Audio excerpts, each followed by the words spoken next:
పల్నాడు జిల్లా మాచర్ల పట్టణంలోని municipal commissioner Dhulipalla Venubabu మీడియాతో మాట్లాడుతూ మాచర్ల పట్టణ పరిధిలో పారిశుద్ధ్యం, ఆక్రమణల తొలగింపు మరియు పన్నుల వసూలపై ప్రత్యేక దృష్టి సారించారు.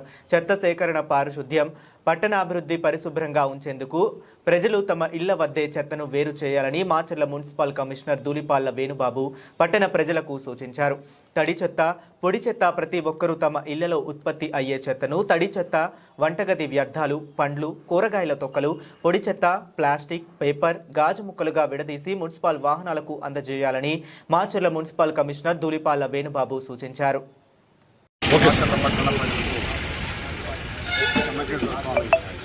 సందర్భంగా శుభాకాంక్షలు. ముఖ్యంగా మాచర్ల పట్టణంలో రైల్వే నిర్మాణం, నేషనల్ హైవే రోడ్డు నిర్మాణం జరుగుతుంది. ఆక్రమణదారులు ఎవరైనా ఉంటే వాళ్ళు సొంతగా ఆక్రమణ తీసుకోవాల్సి ఉంది. దీని పక్షంలో మున్సిపాలిటీ వాళ్ళు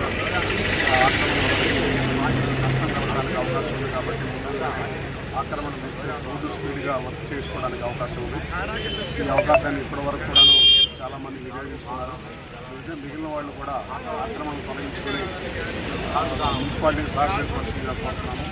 అదేవిధంగా సుమారుగా సీసీ రోడ్డు నిర్మాణం జరుగుతుంది. 50% కంప్లీట్ అయిపోయింది. 50% ముఖ్యంగా కోడి సంప్రదాయ కాలనీ, కళాకారుల కాలనీ, అదేవిధంగా వినాయకుడి గుట్ట, ఆజాద్ నగర్ ఏరియాలో సిమెంట్ రోడ్ల నిర్మాణం పూర్తి స్థాయిలో జరుగుతుంది. అదేవిధంగా మాచర్ల పట్టణంలో 25-26 సంవత్సరానికి మొత్తం ఇంటి పనులు 9,41,00,000 డిమాండ్ ఉండగా మాచర్ల ప్రజలు సహకారంతో 5,70,00,000 దాదాపుగా వసూలు చేయడం జరిగింది.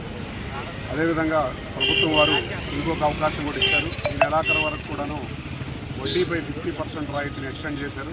కాబట్టి ఇంకెవరైనా చెల్లించవలసిన వాళ్ళు ఎవరైనా ఉంటే 50% రాయితీని వినియోగించుకోవాల్సిందిగా కోరుతున్నాను. అదేవిధంగా మాచర్ల పట్టణంలో స్వచ్ఛాంధ్ర స్వర్ణాంధ్ర కార్యక్రమంలో తడి చెత్త, పొడి చెత్త తీసుకొని ప్రాసెసింగ్ చేయడానికి యూనిట్ కూడా మంజూరు కాబడింది.